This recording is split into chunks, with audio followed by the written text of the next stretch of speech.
We live today in a post-colonial world made up of modern nation states like our own country that are no longer tied to the shackles of colonialism and empire.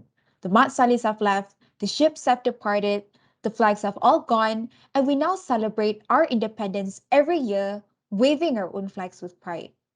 But is it equally important for us Southeast Asians to pause for a moment, reflect, and ask ourselves the question, are we really free? Or are we only beginning to recover a voice and identity for ourselves on our own terms and disentangle ourselves from some of the deeply embedded and hugely problematic legacies of our colonial past? Hello, everyone. I'm Farah Hana. I'm an incoming second year student at the Faculty of Law, and I'm your moderator for today. And joining me on a discussion on colonialism and its legacies in Southeast Asia today is Dr. Farish Noor. A bit of a background on Dr. Farish. He is a professor at the Department of History under the Faculty of Arts and Social Sciences. His research focuses primarily on colonial Southeast Asia, and he has written extensively on the impact of colonialism in the 19th century and how the events of that period have shaped and invented the Southeast Asia that we know today. His most recent works include The Long Shadow of the 19th Century, critical essays on colonial Orientalism in Southeast Asia, and Ras Kuasa dan Kekerasan Kolonial di Hindia Belanda 1808 hingga 1830. Dr. Farish, it is a pleasure to have you today in our podcast. So, therefore, can we start our podcast today by having you make clear at the outset what colonialism is and what is it not?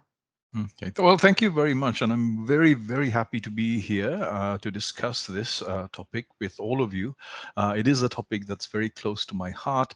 And if one were to summarize the work that I've been doing over the last 2 decades or more, it would be, you can sum it up in one simple, argument. And the argument is that history is not episodic. Yeah, we don't. People talk about the pre-colonial past, the colonial past, and the post-colonial present, and that gives us an impression that history is somehow, episodic. It's like episodes of Game of Thrones. So episode 1, episode 2, episode 3. But even if you watch Game of Thrones, you know that these are not distinct episodes. They only make sense when there is continuity over time, and so periods in history overlap and crisscross, and they're always undercurrents. And I think this is what I've been trying to do.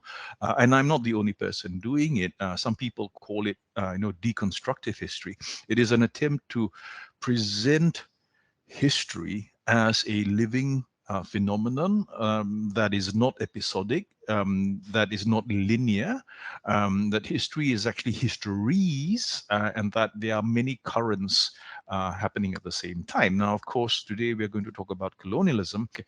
So the understanding of history as something episodic, as if history comes in neat chunks, so you have a pre-colonial past, and then you have the colonial past, and you have the post-colonial present, as if these are very specific episodes, uh, each of which are self-contained and do not refer to one another. Now, we know this is not the case, right? So history is not like watching Game of Thrones, where you have episode 1, 2, 3, 4, 5. And even when we watch Game of Thrones, we know that the episodes bleed into one another. Otherwise, the series doesn't make sense. So history has to be understood like that it is actually histories that we're talking about. Many things are happening at the same time. History is living, it's dynamic, it's organic, and there are a lot of cross currents. Now, since today we're talking about colonialism, the colonial encounter is one of, I think, the most significant, currents, developments that not only shaped Southeast Asia as we know it today, but persists in so many forms as we know it today as well. So since you ask, okay, how do we understand colonialism? What is colonialism and what is not colonialism? Let's look at let's look at how not to look at colonialism. Now, in our part of the world, that is Southeast Asia, when people talk about colonialism, often colonialism is often associated with violence. Yeah? So it's all about wars. So colonialism is understood in terms of conquest. Of course, no one is denying the reality of violence. There was enormous violence, that was enacted in Asia, in Africa, in Latin America during the colonial era. But we need to remember, one, even before colonialism, even before the fateful encounter between Asia and the West, there were already wars in Asia. You know, Asians were more than capable of killing one another without the help of the Matsales. You know, so we were already doing it to each other. So that's one. Two, violence was part of empire building. No one denies that. But violence was not the end goal of empire building, because we're talking about modern colonialism. And what is the primary driver of modern colonialism? If we're going to understand what colonialism is, then we need to actually understand what is the operating principle, what is the driving force, right? What the driver. And the driver of colonialism is basically capitalism. And this is why I favor the term used by scholars like our own, Said Hussein Alatas, who use the term colonial capitalism.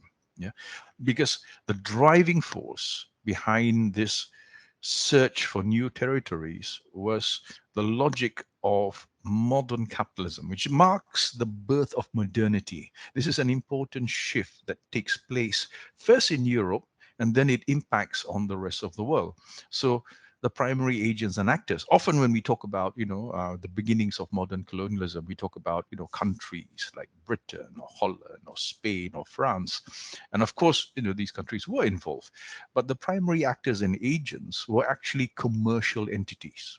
Commercial entities such as the Dutch East India Company, the British East India Company, the Spanish Compañía de las Indias Orientales, the French Compagnie des Indes.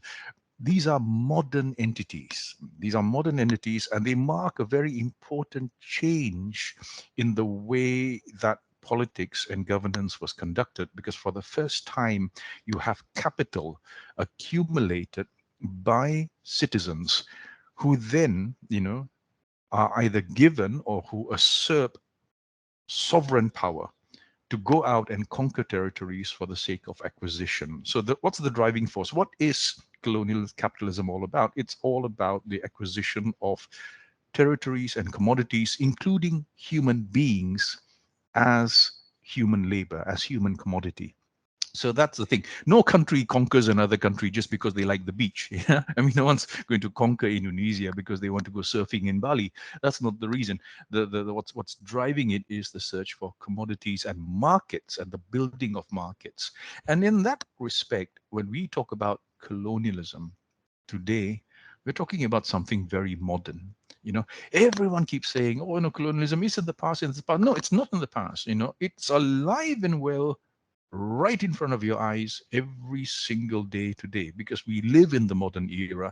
And the modern era, one of the founding moments of modernity, is the emergence of modern colonial capitalism. So we are living still in so many ways in a world that was shaped by colonialism. All right. Thank you, Dr. Farish. That's pretty interesting that the driving force of colonialism is actually capitalism and how it relates to the acquisition of territories and commodities. So, moving on to the next question, can you give us a brief sketch of the early encounters between Western travelers and the peoples of this region that we call Southeast Asia today? And Mhm. how did these Western travelers and explorers see and perceive the native other in our region? I think that's a very interesting question, because it invites us to consider how the relationship between East and West changed over time. Yeah, because we know for a fact that Europeans, like Asians, like Africans, travel. Yeah, and Asians traveled all over the Asian continent, all the way to Africa. Africans were also moving, and Europeans moved. But here is where we actually see the major shift that takes place from the late 18th century onwards, because you need to remember, if we look back to say the 15th and 16th century, when Europeans were on par with Asia. And remember, yeah, Europe is part of the greater Asian continent. I still don't understand why we regard Europe as a continent. It's actually part of the Asian continent. You can think of Europe as a peninsula of Asia. But Europeans were already traveling to Asia, all the way to China, all the way to Japan, in the 15th and 16th centuries. But at that time, we have technological parity. We have technological parity. So even when the Europeans were traveling to India and Southeast Asia and China at the time, they traveled as equals because no European power had the means, to dominate other societies, because they themselves were slowly emerging from the dark ages. If you look at technologies of shipbuilding, European ships and Asian ships were of same quality. If you look at even weaponry, the weapons of Asians and weapons of Europeans were of the same standard. If you read the work of Alfonso de Albuquerque the Younger, the son of Alfonso de Albuquerque, after the conquest of Malacca, the Portuguese gathered the weapons of the Moluccans, and he notes in his journal that the guns of Malacca, the firearms used by the people of Malacca, were of the same quality and standard as the guns that were being produced in Göttingen, Germany at the time. So at that time, you don't have these, powerful Western empires that could simply barge their way across, Asia and Africa and defeat these kingdoms one by one. These early encounters were problematic, partly because neither side had, superiority over the other. Even after the Portuguese had established trading outposts in places like Malacca or in the Indian subcontinent, note, they still had to trade. They still had to trade with other Asian polities. They had to trade with Aceh, Pasai, um, other Palembang, Jambi, and these places, because they were never strong enough to actually dominate trade. The shift happens, of course, with the advent of the Industrial Revolution in Europe, because once you have the Industrial Revolution in Europe, then Europe and the European powers begin to amass, the capital required to develop their technological capabilities. So their ships get bigger, their guns get stronger, their cannons become more powerful.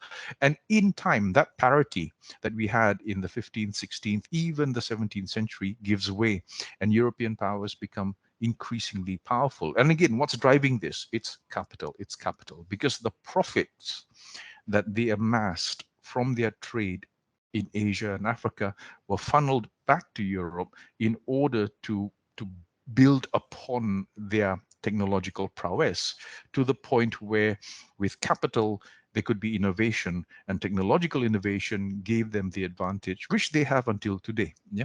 And so by the time we get to the 19th century, and that's really my domain, by the time we get to the 19th century, then we're talking about huge differentials of power, where the relationship between Europeans, Westerners, and Asians has changed a lot. Has changed completely, to the point where now you have armored gunboats fighting sampans and prahus. Now that's like the drone today. You can't fight a drone, right? You can't fight a drone, because these are technologies that are beyond our capabilities to withstand. And I think this is where we begin to see these power differentials. Now, as a result of that power differentials, because you asked about, Westerners and Southeast Asians, here we have the birth of a segmented and fragmented Asia.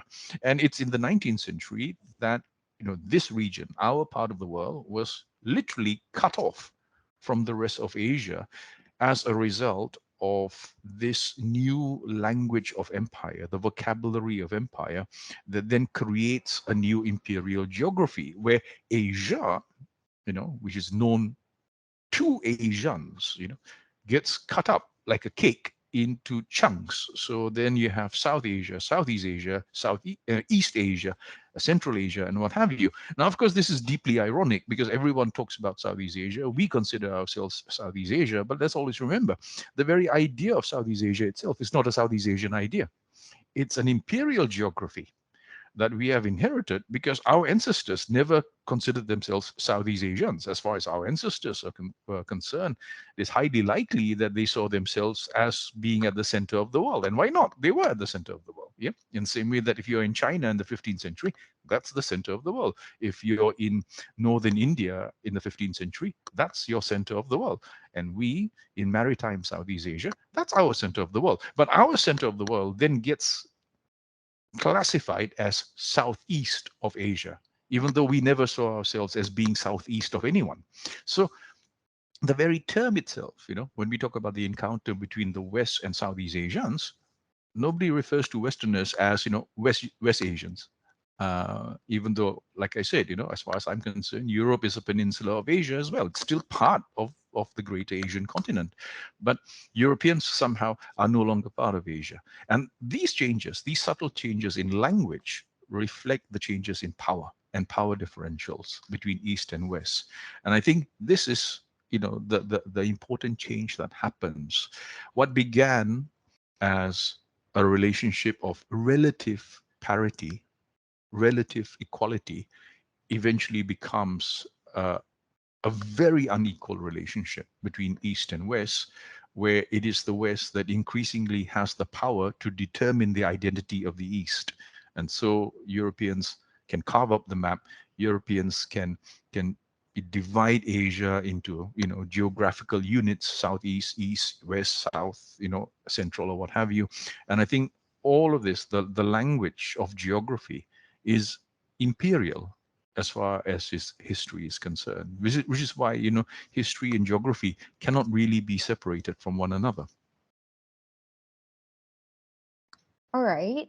So, what were the imperatives or justifications of colonialism here in this region? And did they differ across time, or were the same justifications being redeployed? That's an interesting question too. Of course, again, yeah, history is organic and it's alive. It changes over time. History is never linear. And what we see again when we go back to language, because that's really my domain. My domain is actually the language of imperialism, because I find a lot of continuities from the colonial era to the present. Now, since you asked about the justification, here we have, very evident shifts, very evident changes in the way in which empire building was understood and justified. Now, when you go back to the 15th and 16th centuries, when the first European powers came to Asia and Africa, led primarily by the Spanish and the Portuguese, you have to remember that in the context of Europe, this is a Europe that has just slowly emerged from not only the Dark Ages, but also the religious conflicts, between Europe and the Arab Muslim world. And so they bring with them the vocabulary of the Crusades. They bring with them the vocabulary of ethno-religious antagonism. And so these early attempts by the Spanish and the Portuguese to expand to Africa and Asia were often couched in terms of a moral vocabulary that was heavily laced with the terminology and the vocabulary of religious politics. So it's almost like an extension of the Crusades. But like I said, when we look at the beginnings of modernity, with the emergence of modern colonial capitalist companies, then the language change. It changes into the language of commerce and trade, right? So why are we here? We are here in the name of development, which is a word that we use all the time today. If you, especially in the 19th century, I'm fascinated by the language of empire because it's so familiar to us today. What were the overriding concerns? What were the most common justifications used at that time in the 19th century? Modernity, progress, development, trade, opening of markets, providing opportunities. So basically, we come, we conquer you, we take over your land, we basically, impose our laws on you, but it's for your own good because we are here to develop you, because we had the Industrial Revolution and you did not. That means by default that we are technologically, culturally, civilizationally superior to you, and so we are here to quote unquote teach you how to become developed like us. Now, that mindset, is very different from the earlier mindset of the 14th, 15th, 16th centuries, where it's religious conflict. We're here because you're heathens, you are the infidels, and we're here to defeat you because we are on a mission from God. Whereas by the time we get to the 18th, 19th, and the 20th century, Europe has become secular, right? So religious imperatives no longer have that same emotive power anymore. Now it's, the appeal is to the logic of commerce, of trade, and of development, and so basically, yes, we're going to conquer your island, we're going to conquer your territories, we're going to take all your land away from you. But look what we do. We build plantations, we plant cash crops, and this is good because we are bringing prosperity. Of course, this is all hypocrisy, because that prosperity was brought back to Europe to further augment, the development and the industry and the technology of these European powers. But these were the justifications. I mean, you know throughout human history, right, no empire that I know of has ever been honest. I wish they would. I wish they would be honest and basically say, look, we're just thieves, but no empire would say we are a thieving empire. And until today, when you have, even in modern times, when Western powers, blow Iraq to pieces, it's in the name of, freedom and democracy. It's, Operation Freedom or whatever. They don't call it Operation Let's Kill Foreigners, but that's what they're doing in effect, right? No empire, from the Roman Empire, from the Asiatic empires until today, is ever honest with what it does. All empires require some kind of, pretext, and that pretext could be feeble, it could be couched in moral terms, or in the 19th century in terms of science and technology. We are here to bring modernity, we're here to bring progress and development to you. And I think this is very evident when we look at our part of the world, where the British Empire in Malaya, in Burma, in Singapore, the Dutch Empire in the East Indies, in Indonesia, the French Empire in French Indochina, the Spanish Empire, the Portuguese Empire, and later the American Empire in the Philippines, all of them couched, their policies in terms of a language of modernity and development. What do? We bring education, but it's colonial education. What do? We bring development, but it's colonial development, because they build the roads and they build the railways and they build the ports because it allows them to extract resources even faster, even more effectively, on a larger scale. So again, it's all being run by the logic of money. Yeah, capitalism in the name of development. But development then becomes, something positive. Yeah, it becomes something very positive because, wow, look, you were living in huts, now you live in stone houses, and it's thanks to our capital. Now, nobody asked whether the people actually wanted to live in stone houses. And now the irony is that today, looking at the global environmental crisis that we have, we realize that, air conditioning is a useless thing, that it damages the environment, that, the way we build our cities in Asia and Africa is actually not suited for our environment. So today, now we have, all this eco architecture and ecotourism and what have you. And once again, it's the West that wants to teach us how to be eco-friendly. So we are never out of that loop. We are never out of that loop because, we were dragged into this binary oppositional logic from the 18th century onwards. I see. So the justification is basically colonizers are here to bring modernity to the colonized. Mhm. Right. So moving on to the next question. The colonial rule brought with it the logic of ethnic compartmentalization and classification of Southeast Asian societies that Mhm. have repercussions still strongly felt today. Mhm. So, in your view, how deep and pervasive of an effect does this divide and rule policy have? For example, on the education system and racial integration in our own country. Well, if you look across Asia and Africa, yeah, I mean, one can think of horrific examples like the massacres in Rwanda, yeah, that were the direct result of policies of ethnic segregation, um, that were introduced by various Western powers at the time. Divide and rule is a very old tactic. It goes back to the Roman Empire and possibly even earlier than that, right? But I think what is interesting about modern colonialism is how this politics of divide and rule were later, packaged in a language of modernity and development, and later science and biology. I mean, don't forget, yeah, the 19th century is a very interesting century for us. I personally believe it's the most important century for us today, because everything we are living with today, all the problems that we face today, from environmental degradation to the problems of, uneven power differentials, all stem from that period in the 19th century. But if you look at how the 19th century witnessed this marriage, if you like, between imperialism and science.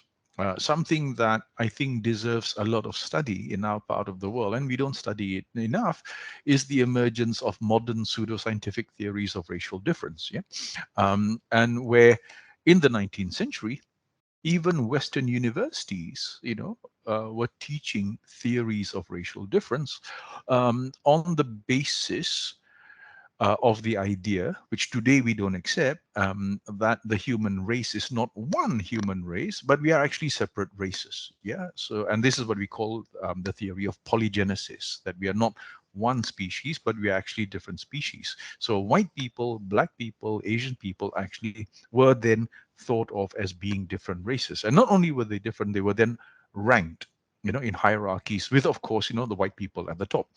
And this is evident if you know your Southeast Asian colonial history, if you read the works of people like John Crawford, who was involved, yeah, in the colonization of Singapore and Malaya, and also involved in the colonization of Burma.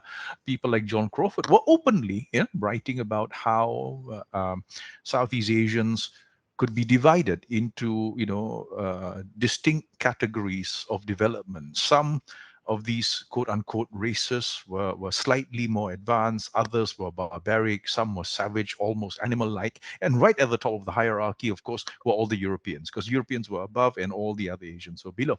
Now, this sort of mindset basically leads to the creation of ethnic stereotypes. Yeah.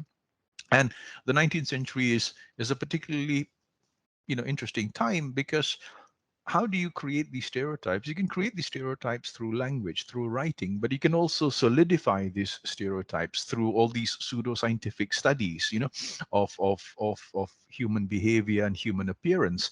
And that's why in the 19th century, the print revolution, which led to, the publication of books and monographs and journals and also images. Yeah, images are very, very powerful. These images basically set in stone our identities, because by the 19th century, and this is what you see very clearly in a lot of colonial era writings from the 19th century, once you have mass printing and mass printing of images, then you have these depictions of, okay, this is a Bajau, this is a Malay, this is a Javanese, this is a Chinese, this is a Tamil, and these images fix us. They fix us in this ahistorical time warp, if you like, where these images then become sedimented, and they fix our identities, not only epistemically but even visually, so much so that until today, when we think of, what is a, what is a Kadazan, what is a Panan, these images come to mind. And all these images were actually concocted in the 19th century at the height of colonial power. And it's sad because it reduces us to stereotypes, where now our identities are reduced to just, surface level visuals. And identity now becomes like cosplay. How do you know you are from, ethnic group A? Well, you dress like that. So you can buy your identity. You can go to the shopping center and you can buy your identity, and then you wear it, and that's ridiculous, because what it does is that it reduces, it's very reductive. It reduces identities to this purely superficial level. Now, of course, the politics of divide and rule was also the key to their success. Otherwise, I mean, explain how can 20 or 30,000 Dutchmen rule the whole of Indonesia? Yeah, how can 20 or 30,000 Englishmen rule the whole of India? Numerically, it doesn't make sense. But when you divide these communities apart, then you can, introduce these completely artificial distinctions. One popular theory from the 17th century was this so-called distinction between martial races, warlike races, and feminine races, weaker races, which the Europeans applied in Asia. So if you look at the history of colonial India, the British and also the other colonial powers, began to divide, India's very rich and very complex society into these racial categories. So Punjabis are regarded as martial. So we recruit them into the British colonial army, and Bengalis are regarded as weak. So we recruit them into the colonial civil service. And once you have that, then you have ethnic segregation at work. And then it's very easy to get one community to fight another community. And of course, the British, the Dutch, the French, they were all doing this. But at the end of the empire, what happens? They pack their stuff and they go back, but they leave us with their problems. They leave us with these problems. And remember, when we talk about race, the word race doesn't exist, as far as I know, in any Southeast Asian language. Even in Bahasa Indonesia, we call it ras. And that tells you it's an alien concept. So these concepts, were brought to us, during the colonial period. And the question we need to ask is, why on earth are we still using these concepts? You know? And that proves my other point, that empire continues to exist because, ironically, it's the post-colonial society that keeps it alive. So it's like some zombie, and then we keep feeding it. And I don't know why we keep doing it, because we're keeping alive the legacy of empire in so many ways. So there, at that point, you can't blame the West.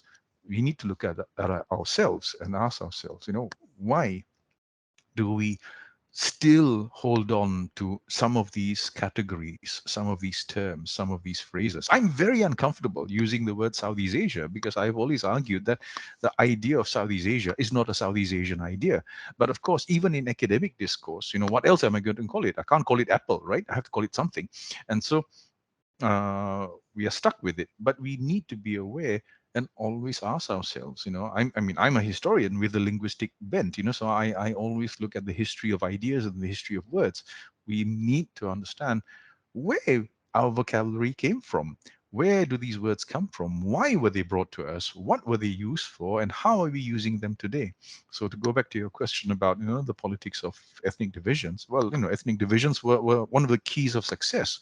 Once you know how to divide a community, then it's very easy to govern it afterwards. The problem is what happens when the imperial power is gone. Well, what happens when the imperial power leaves is that many of these societies that have been made to be antagonistic just end up killing each other.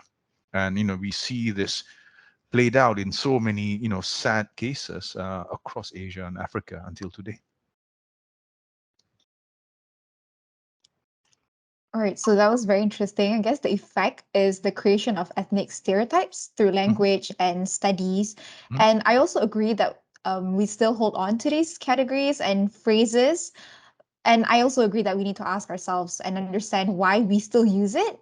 I think I sometimes also feel uncomfortable when discussing this with my friends, and I think we should definitely ask ourselves and reflect on the history of it.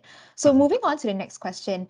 After the colonial powers came, we know that they carved up Southeast Asia and mhm, drew their own boundaries, which would later be the foundation of modern nation states.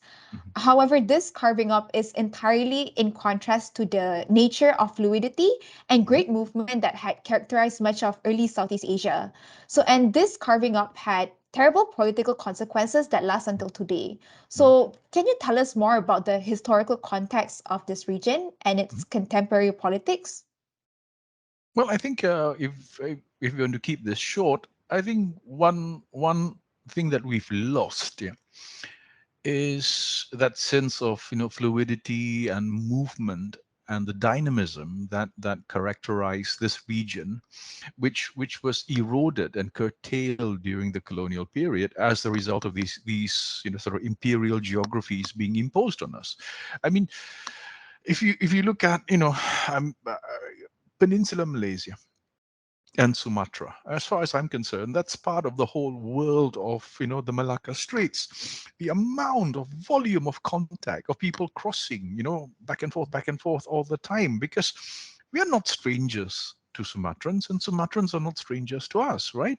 But then you have the Anglo-Dutch Treaty, and with that, that's it. Someone draws an invisible line along the Malacca Straits, and now this part is now the Dutch Empire, this part is now the British Empire, and that cuts us off.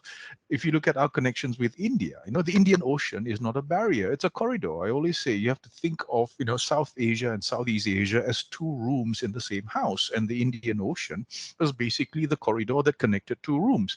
But there again, we have a break. And this was achieved through, modern regimes of social control, such as travel papers, passports, and what have you, travel regulations, which basically meant that, Southeast Asians were no longer moving in their own territory. If you move, like say, from Java to Sumatra, Sumatra to Penang, from Penang to Patani, Patani then to Hanoi, you're actually moving from the Dutch Empire to the British Empire to the French Empire. You're not moving in, apart from Thailand, of course, Siam, but you're moving from one European imperial domain to another European imperial domain. And I think in that sense, that's the loss that we have now today. Of course, everyone says, oh, we have cheap airline travel, blah blah blah, and it's true. I think ASEAN, I'm a great believer in ASEAN, by the way. Yeah, I'm a strong supporter of ASEAN.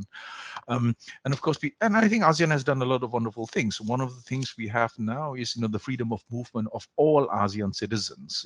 We, along with Europeans, are the only people I know in the world who can travel freely in our regions, relatively freely, without having to apply for visas and all that. And everyone says, wow, look, how free we are. Well, we are free, yes, but nowhere as free as our ancestors. You know, nowhere as free as our ancestors. Now, with that loss of freedom comes, I think, a loss of a sense of regional homeness, or belonging. That we talk about Southeast Asia, and I've attended, I think, I don't know how many, maybe hundreds of conferences on ASEAN and Southeast Asia. Every year I go to these conferences, and I'm tired, of talking about it, because we keep talking about it, but we are nowhere near it. How many of us really see ourselves as Southeast Asians? Yeah? We don't, because we our identities are very much configured by the logic of the modern nation state. And I've always argued that the two don't contradict one another. You can be proud to be Malaysian. I'm proud to be a Malaysian, but I'm also proud to be Southeast Asian. The two don't contradict each other. I'm a husband and I'm a father. It doesn't mean that when I'm a husband I stop being a father, right? So I can be a Malaysian and I can be a Southeast Asian. But that part, that Southeast Asianness, our sense that we belong to a keluarga besar, a bigger regional community, that all of us are Southeast Asians. That, I think, has become very much weaker today, sadly, because of partly because of the logic of the nation state, and partly because of how the logic of the nation state, necessarily leads us down the path of adversarial competitive politics. So whether we want to admit it or not, we are kiasu. We want our country to succeed even if our neighbors fail, and we don't think in terms of a team, as if we are all Southeast Asians. We don't want any of our neighbors to be poor, because our neighbors are our kin, they are our family, keluarga besar. But we don't really have that. Look around Southeast Asia. Do we have a common Southeast Asian history textbook? We don't. For years, I've been saying we have to work together. Of course, it's not easy. We can start somewhere, but we need to have at least a common curriculum. So, and I'm not talking about a whole degree. Yeah? I'm talking about just common basic things, like an understanding of who we are as Southeast Asians. If that idea is not somehow inculcated, from an early age, we will never have a sense of Southeast Asianness. We share a land border with Thailand. We share a land border with Indonesia, yeah, in Sabah and Sarawak. But do we know our neighbors? Do we really know our neighbors? Here's the mistake. We always assume that because we live next to each other, we know each other. Yeah. But that's not true.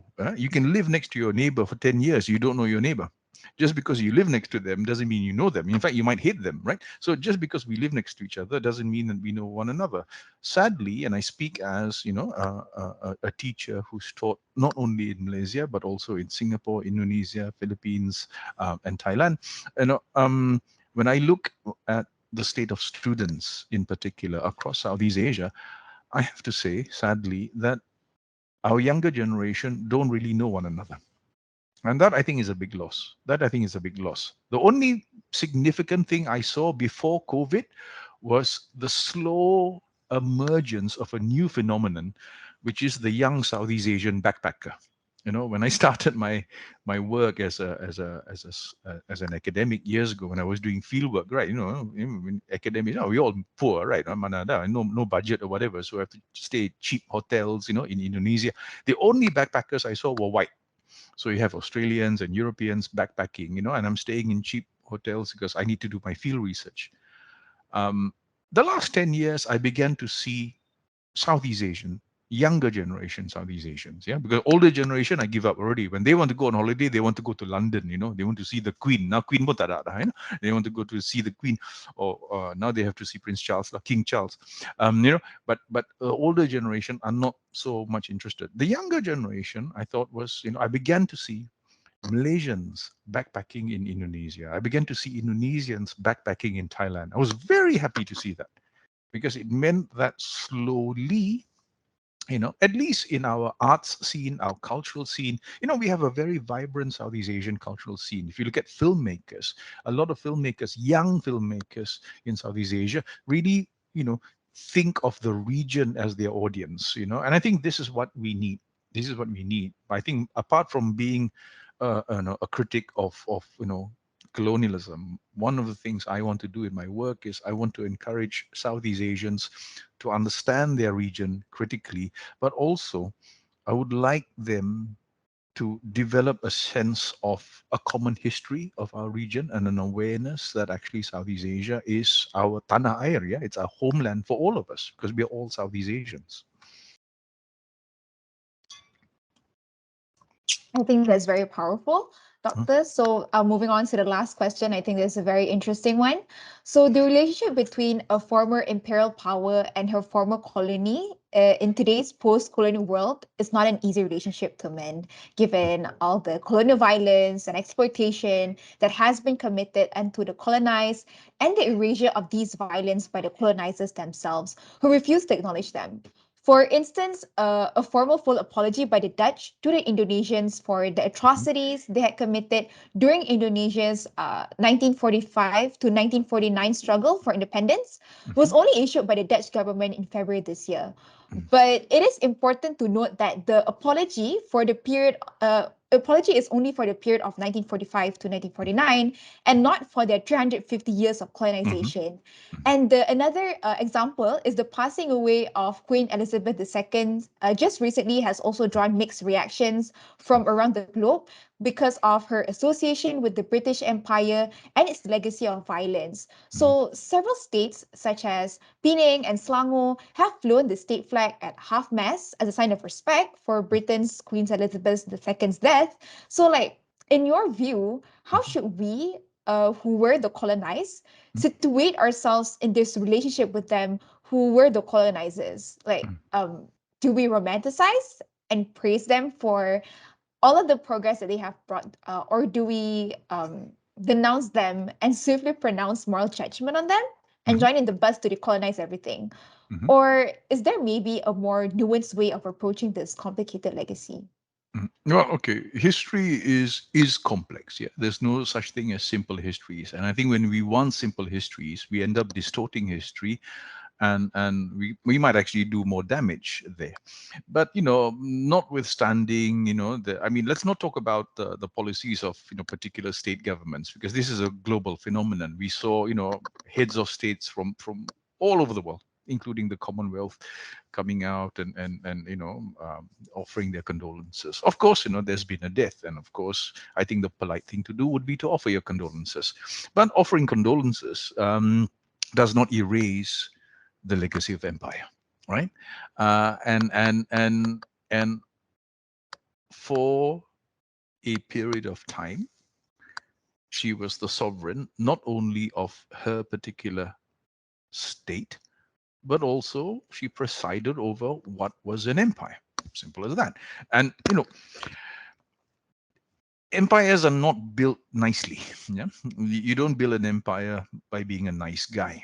Um, it's not as if you're such a charming and polite person. You tell good jokes, and someone says, "Oh, we like you so much. Here's our country. Please take it." It doesn't happen that way. Yeah, remember, even though I always say, right, violence is only a small part of empire building, but violence is there, and violence is there alongside theft. Yeah, theft, and theft doesn't only come from the looting that the British Army did in China when they sacked the Summer Palace, in Mandalay, Burma, when they sacked the palace of the last king of Burma who they had deposed, and the robbing of the palaces in India, the stealing of antiquities by the British in Java, in Yogyakarta. That's theft. But colonialism itself is theft. Yeah, I mean, you have used